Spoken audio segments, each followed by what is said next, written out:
Hi, my name is Debbie and I'm a people pleaser.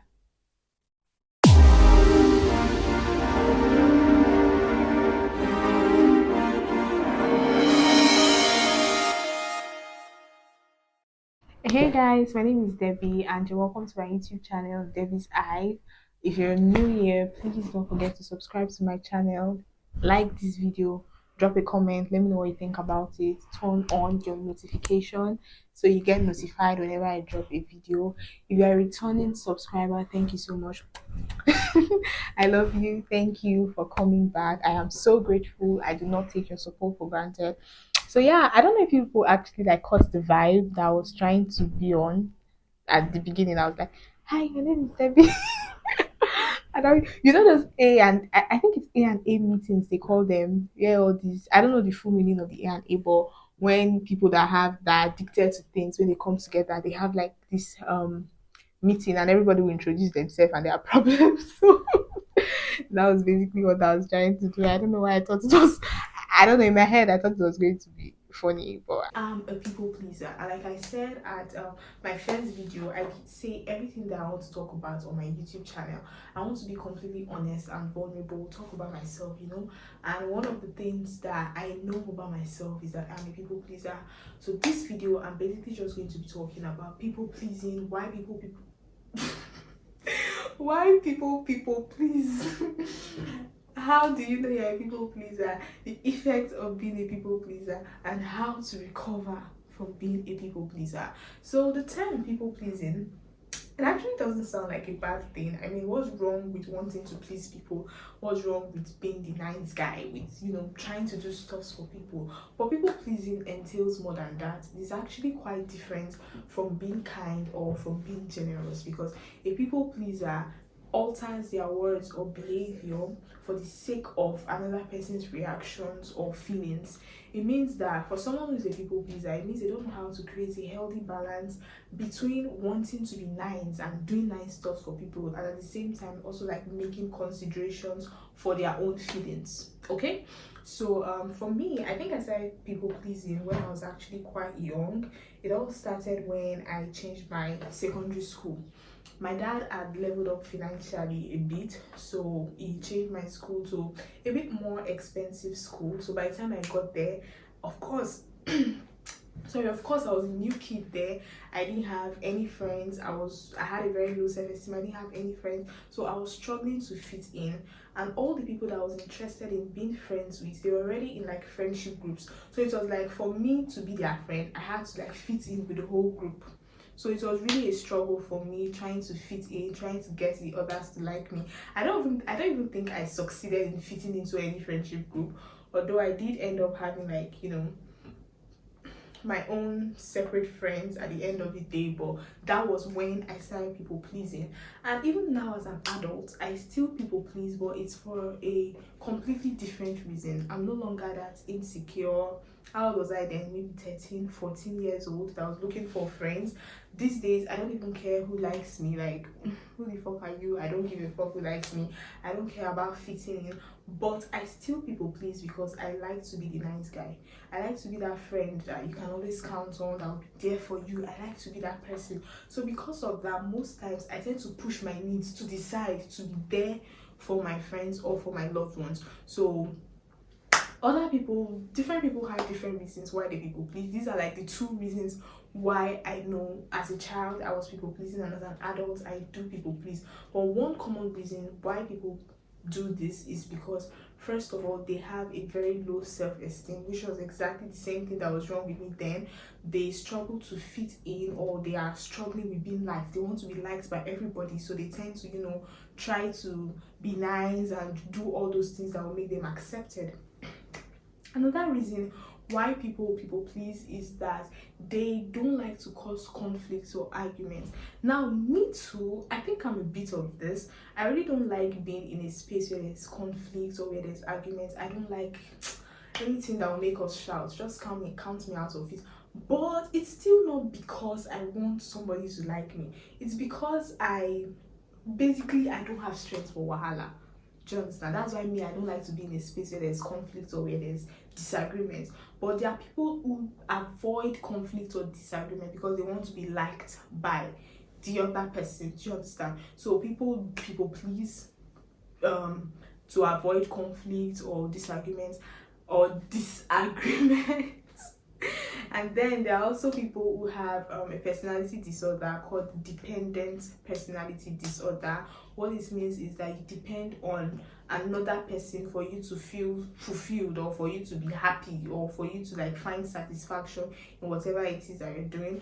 I made a video last week talking about external validation. If you've not seen it, please check the description. I'll drop a link there so you can watch that video. So there are people who, and one of the things I said was that one of the reasons why people seek external validation is because they are people pleasers. So it's also vice versa. People please because they were, I don't know, saying people please is just like it just sounds very funny to me.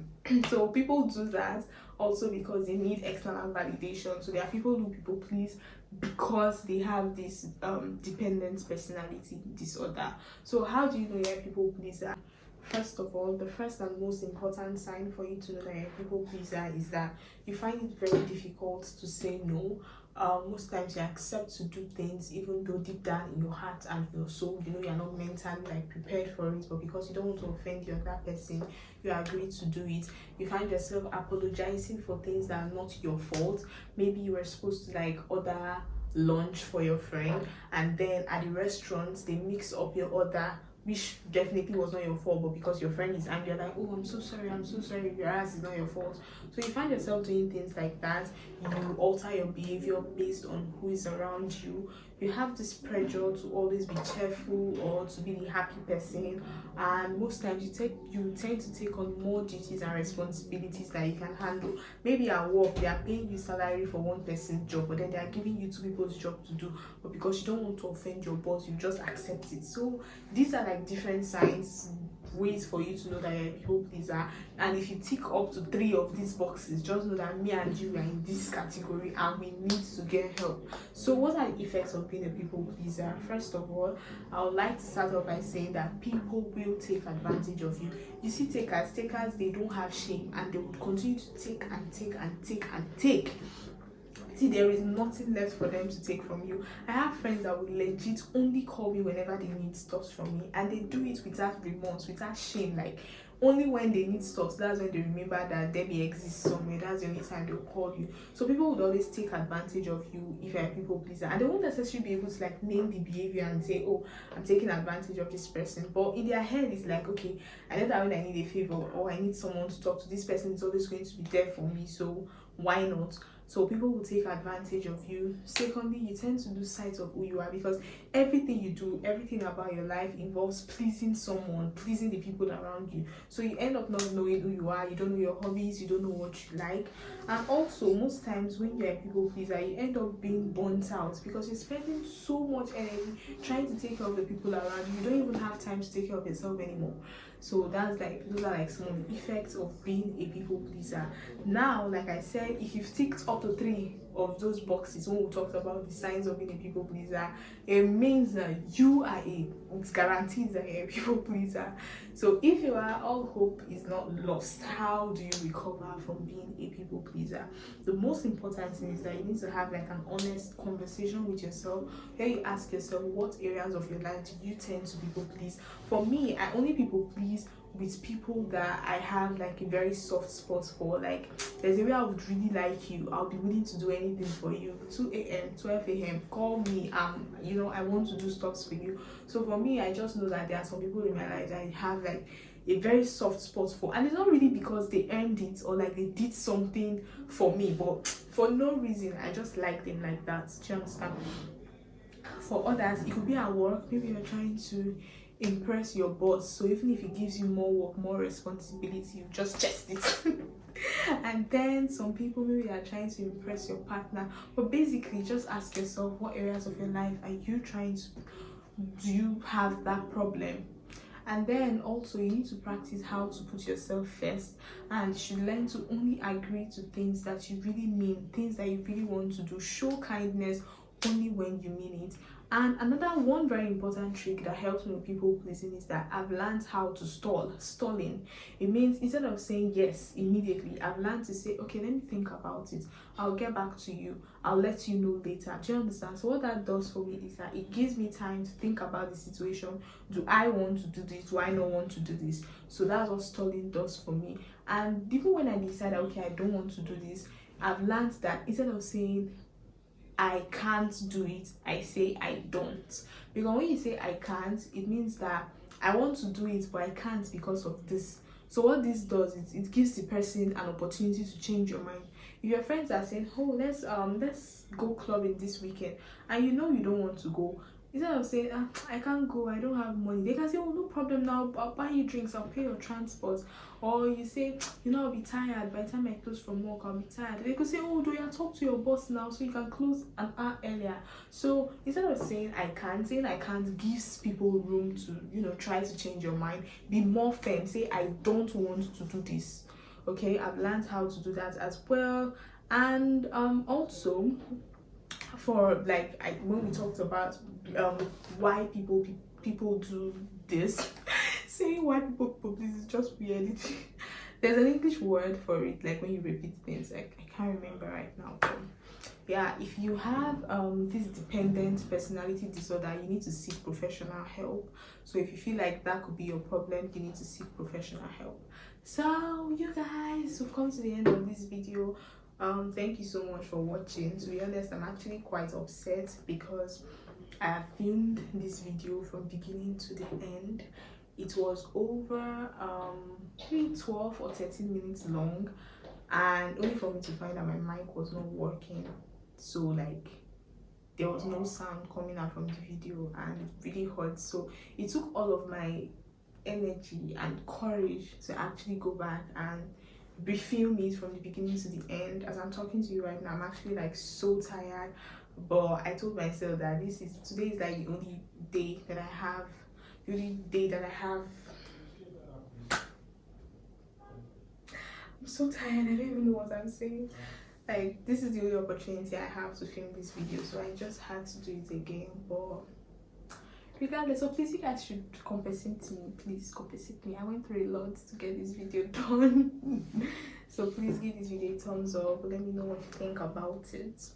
And if you've not subscribed to my YouTube channel, please subscribe to my YouTube channel. And yeah, I can't wait to see you next week. Hopefully next week is going to be more fun. I swear the first video I made was fun. Like I really cannot wait for when I become like so relaxed in front of the camera that you guys get to see all of my personality. I'm a very fun person, I swear to God. So yeah, so the first video was actually more fun. I was more relaxed, I was hyped, I was happy. But the second one, I swear I was already tired. I just had to push myself because I made a promise to myself that every Sunday I'm going to drop a video. So it's like whether I'm tired, I'm sick, anyhow, I have to push myself to make sure I put out a video on Sunday. So yeah, thank you so much for watching this video. I love you. Please subscribe, share this video to your friends, your loved ones, get them to subscribe to my YouTube channel. I've not even checked how many subscribers I have yet, but please tell them to subscribe to my YouTube channel, and I can't wait to see you next week. Bye.